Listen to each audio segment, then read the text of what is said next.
Okay, class 9th, starting with the useful roles of bacteria. In the last class, I was telling you that the bacteria reproduce very fast. Sometimes there are, अगर ideal conditions है तो bacteria बहुत जल्दी जल्दी divide करते हैं at a very faster rate, right? Once in every half hour. Whoa, nice. Once in every half hour. Okay, so bacteria divide once in every half hour, provided the conditions are favorable.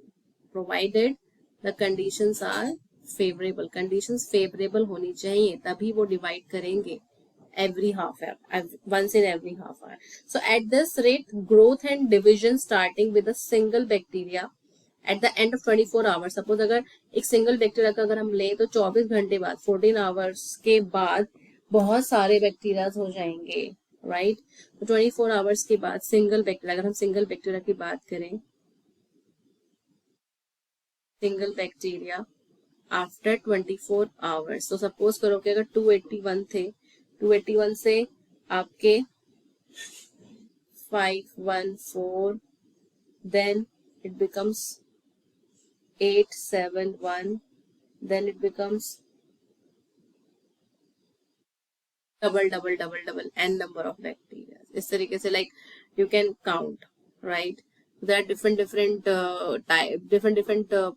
basically the approaches to count the bacteria. Now the useful role of bacteria is the production of antibiotics. तो यहाँ production हो रही है antibiotics की, मतलब क्या है कि bacteria जो है they themselves release some chemical substances produced by living organism. The chemical substances produced by living organism that kill or stop the growth of disease causing microorganisms such as fungi, bacteria are called as antibiotics. So antibiotics होती क्या है, जो किसी particular disease causing organism की को kill कर दे, जैसे कि फंगी हो चाहे बैक्टीरिया हो, तो उनको एंटीबायोटिक्स कहते हैं, राइट? सो प्रोडक्शन एंटीबायोटिक्स की हो कैसे? एंटीबायोटिक्स बैक्टीरिया से भी प्रोड्यूस हो सकता है, फंगी से भी प्रोड्यूस हो सकता है, राइट? अब now how it is taking place. The first antibiotic was prepared by Alexander Fleming and that antibiotic was penicillin. Okay, तो वो फंगस से हुआ था, फंगस की हेल्प से वो पेनिसिलिन बनाया गया था. But these days, modern day में भी अब जो आजकल बहुत सारे एंटीबायोटिक्स बन रहे हैं वो बैक्टीरिया की हेल्प से भी बन रहे हैं. ऐसा नहीं है कि सिर्फ फंगस की हेल्प से ही बन रहे हैं. ओके, तो antibiotic are use to cure several life threatening infections in humans and plants and animals. सब में, क्योंकि इन्फेक्शन तो किसी को भी हो सकता है, राइट? सो हमारे पास कुछ इंपॉर्टेंट एंटीबायोटिक्स है जो आपके बुक्स में भी दी हुई है. That is streptomycin, chloromycetin meningitis, chloromycetin basically, chlorotetracycline, bacitracin, erythromycin, penicillin. Okay, so streptomycin का जो ऑर्गेनिज्म है जिससे हमें ये पर्टिकुलर एंटीबायोटिक मिल रही है, सोर्स क्या है इस एंटीबायोटिक का, दैट इज स्ट्रेप्टोमाइसिस ग्राइसिस. ओके, और ये जो ट्रीटमेंट में हम देते हैं, ट्यूबरक्लोसिस के ट्रीटमेंट में देते हैं. क्लोरोमाइसिटिन का जो सोर्स ऑर्गेनिज्म है वो है स्ट्रेप्टोमाइसिस वेनिजुएले, और इसको हम देते हैं फीवर में, स्किन रैशेस में, टाइफॉइड, मेनिंजाइटिस वगैरह में देते हैं. नेक्स्ट है क्लोरोटेट्रासाइक्लिन. क्लोरोटेट्रासाइक्लिन स्ट्रेप्टोमाइसिस ऑरियोफेसियन से प्रोड्यूस होती है और इसको हम टाइफॉइड में देते हैं. Okay, next is bacitracin. Bacitracin bacillus subtilis से प्रोड्यूस होती है और इसको हम डिजीज, कौन सी डिजीज के लिए देते हैं? लोकलाइज आई और स्किन इन्फेक्शन के लिए, वुंड्स के लिए. एरिथ्रोमाइसिन एक बहुत ही कॉमन एंटीबायोटिक है. ये स्ट्रेप्टोमाइसिस एरिथ्रियस से प्रोड्यूस होती है. ये सारे बैक्टीरियाज हैं, समझ रहे हो, बस इसको छोड़ के. तो ये सारे बैक्टीरियाज हैं. तो मोस्टली जो एंटीबायोटिक्स है बैक्टीरिया से मिल रही है हमें. सोचो बैक्टीरिया, एक बैक्टीरिया दूसरे बैक्टीरिया के अगेंस्ट काम कर रहा है, राइट? ऐसा होता है. सो एरिथ्रोमाइसिन स्ट्रेप्टोमाइसिस एरिथ्रियस से होती है और ये रिकेटिशियल फीवर में हम इसको देते हैं. पेनिसिलिन पेनिसिलियम क्राइसोजीनम से बना है. ये एक सबसे पहली एंटीबायोटिक थी जो पेनिसिलियम क्राइसोजीनम एक फंगस थी उससे बनी थी. ये मोस्टली टेटनस और डिप्थीरिया में देते हैं. लेकिन पहले क्या था कि penicillin most of the cases में हम देते थे, बट धीरे धीरे जब डिजीजेस एडवांस होती गई, then the penicillin was not able to work. Then obviously scientist को प्रेशर आया कि उनको और मेडिकेशंस बनानी है. then they started experimenting on different organisms to make the antibiotics. Clear? So अब हम आते हैं सबसे पहले जो सबसे important topic है penicillin, right? So penicillin was the first produced antibiotic from a fungus, that is I told you in the last slide, Penicillium chrysogenum. Okay, in 1929 ये Alexander Fleming ने बनाया था 1929 में. Okay, so Alexander Fleming basically. Okay, he produced he basically क्या कर रहे थे वो, he observed that some bacteria they were growing in a culture and they were destroyed by accidental contamination of mold, Penicillium notatum. तो ये क्या कर रहे थे, यहाँ देखो, सपोज कि एक हमने कल्चर लिया, यहाँ पे हम ना क्या कर रहे थे, कुछ बैक्टीरिया को कल्चर कर रहे थे, यहाँ अंदर बैक्टीरिया था, ये क्या है बैक्टीरिया,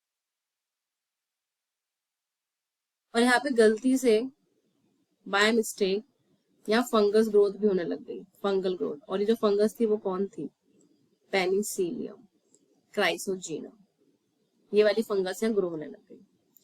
तो अल्टीमेटली क्या हुआ, इस फंगस ने बैक्टीरिया को किल करना शुरू कर दिया. So penicillin started killing the bacteria.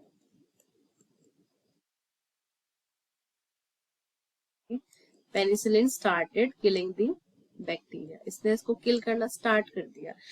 तो अब ये बेसिकली कंटामिनेशन था क्योंकि पेनिसिलिन यहाँ पर आ गया कल्चर में.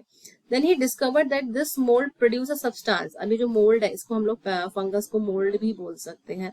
अब ये जो मोल्ड है, he identified that this mold was responsible for the death of bacteria. Okay, they were suppressing the growth of bacteria and that is why वो जो chemicals release कर रही थी पेनिसिलिन, जो पेनिसिलियम क्राइसोजेनम जो केमिकल्स रिलीज करके bacteria को kill कर रही थी, उस केमिकल का नाम रख दिया पेनिसिलिन, और later on it is called as an antibiotic because it was against the bacteria. Okay, so that is why it was the first product, it was the first antibiotic produced by the Alexander Fleming, but it was produced by a fungus, not from the bacteria. Okay, clear to all of you? Now there was one more antibiotic which was named as streptomycin. ये भी बहुत अच्छी antibiotic थी, काफी time तक लोगों ने इसको यूज किया. इट वॉज डिस्कवर्ड बाय, इसके डिस्कवर थे सैल्मन वॉक्समैन. ठीक है, salmon Voxman was the discoverer of this medicine. And इसका जो सोर्स ऑर्गेनिज्म था, मैंने लास्ट स्लाइड में भी आपको बताया था, द सोर्स ऑर्गेनिज्म स्ट्रेप्टोमाइसिन का कौन था, streptomyces griseus. Streptomyces griseus was the source organism और ट्यूबरक्लोसिस में दिया जाता था. Okay, clear? इसके जो साइंटिस्ट जिन्होंने इसको प्रोड्यूस किया था वो थे Selman Waksman. Clear? Okay, so next we are coming to the, like अब आप कैसे पता लगाओगे कि मैंने आपको सारे वो बता दिए एंटीबायोटिक्स कौन कौन से हम लोग प्रोड्यूस कर रहे थे. अब क्राइटेरिया क्या है कि गुड एंटीबायोटिक हम कैसे चूज करेंगे.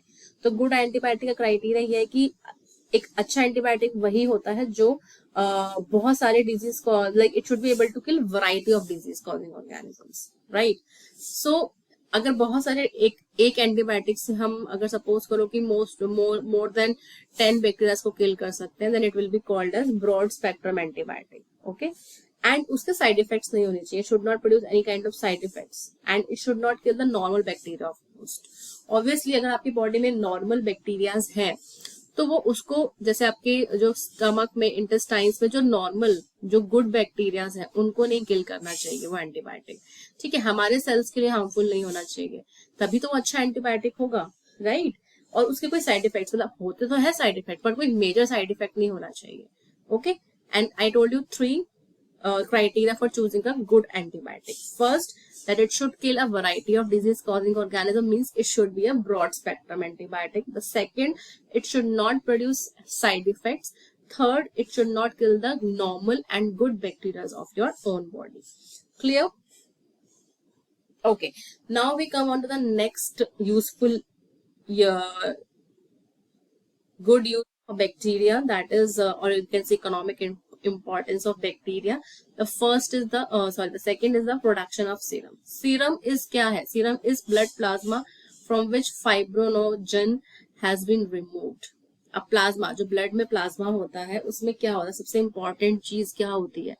उसमें होती है fibrinogen, means blood clotting factors. Blood के जो प्लाज्मा है उसमें, ब्लड के प्लाज्मा में क्लॉटिंग फैक्टर्स होते हैं, जिसमें से सबसे इंपॉर्टेंट क्लॉटिंग फैक्टर, लाइक सारे ही इंपॉर्टेंट होते हैं, ठीक है, लाइक फिब्रिनोजन है, उसके अलावा थ्रोम्बोप्लास्टिन है, थ्रोम्बिन है. There are different different type of clotting factors which are present in plasma. ठीक है. अब प्लाज्मा से जब आप क्लॉटिंग फैक्टर्स हटा देते हो, when you remove clotting factors from the plasma, जैसे हमने प्लाज्मा से ये क्लॉटिंग फैक्टर्स को रिमूव कर दिया, ये हमने हटा दिए यहाँ से, तो अब ये प्लाज्मा क्या बन जाएगा? सीरम. क्या बन जाएगा? सीरम. प्लाज्मा से आपने क्लॉटिंग फैक्टर रिमूव कर दिया, then it will form serum. Okay. So in this serum, this serum is used as a mean of prevention against bacterial invasion. Serum is used for preventing the bacterial invasion. Okay, clear? Because जो serum होता है उसमें बहुत सारे antibodies होते हैं. Serum contains antibodies और you can say antitoxins. तो अगर सीरम प्लाज्मा से क्लॉटिंग फैक्टर हटा देते हैं और वो सीरम बन जाता है, then this serum is very good for resisting any kind of bacterial invasion because it has antibiotics and antitoxins. वो बैक्टीरिया को किल कर देते हैं. एंटीबॉडीज और एंटीटॉक्सिन्स बैक्टीरिया को किल कर देते हैं, इसीलिए वो इम्पोर्टेंट है. ठीक है. Serum is important. Now serum actually work कैसे करते हैं, that we will see. Serum के अंदर एक केमिकल सब्सटेंस जो मैंने आपको बताया, दैट इज द एंटीटॉक्सिन या एंटीबॉडीज. ठीक है. तो serum are also use for stopping the bacterial invasion. ठीक है. इसको हम लोग बैक्टीरियल टॉक्सिन भी बोल सकते हैं. तो अगर हम सीरम से कोई बैक्टीरियल टॉक्सिन बनाना चाहते हैं, ठीक है, so basically for preparing serum, a small dose of bacterial toxin is introduce into blood of healthy animal such as horse और cow.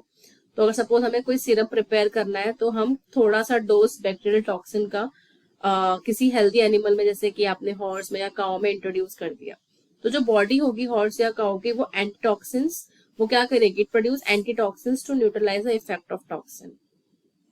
Okay. So after several injections of the same toxin of the blood of such animal is taken out. ठीक है. अब आपने क्या किया कि आपने उस हॉर्स या काउ की बॉडी में बैक्टीरियल टॉक्सिन की छोटी सी डोज डाल दी, स्मॉल डोज. ठीक है. अब उसकी बॉडी में जब वो टॉक्सिन जाएगा, तो वो क्या है? वो तो बैक्टीरियल टॉक्सिन है. ठीक है. अब सीरम क्या करेगा? बॉडी अब बैक्टीरियल टॉक्सिन के अगेंस्ट काउ या हॉर्स की बॉडी क्या करेगी? वो बहुत सारे एंटीटॉक्सिन्स निकालेगी ताकि वो बैक्टीरियल टॉक्सिन को किल कर सके. Right.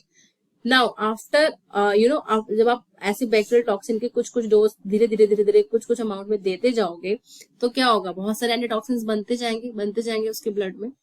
And after some time you can take out the blood of such animal. ऐसे एनिमल का आप ब्लड निकाल लोगे, and then you can separate the serum of that particular animal. ठीक है. आप उसके ब्लड में से वो स्ट्रॉ कलर का फ्लूइड निकाल सकते हो और क्लॉटिंग फैक्टर्स को रिमूव कर सकते हो उसमें से, और वो सीरम बन जाएगा. और उस सीरम में वो सारे एंटीटॉक्सिन्स होंगे जो वो उस टाइम प्रोड्यूस कर रहा था जब वो टॉक्सिन से फाइट कर रहा था. ठीक है. तो कहने का मतलब ये है कि सपोज हॉर्स और काउ, ये हेल्दी हॉर्स और काउ आपने ले लिया, इसके अंदर आपने इंजेक्ट किया बैक्टीरियल टॉक्सिन. क्या इंजेक्ट किया? Bacterial toxin. अब इस टॉक्सिन के अगेंस्ट हॉर्स या काउ क्या प्रोड्यूस करेंगे? इसके against they will produce some antitoxin.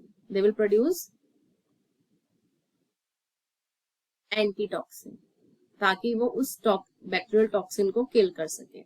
And these antitoxins will kill the bacterial toxin. Clear to all of you? तो अब ये बैक्टीरियल टॉक्सिन इससे किल हो जाएगा। अब किल होने के बाद क्या होगा, इसके अंदर इसका जो ब्लड है, हॉर्स और काऊ का ब्लड आप ले सकते हो, क्योंकि उस ब्लड के अंदर अब बहुत सारे एंटीटॉक्सिन्स बन चुके हैं। ठीक है, बहुत सारे एंटीटॉक्सिन बन चुके हैं, तो उसके ब्लड से आप सीरम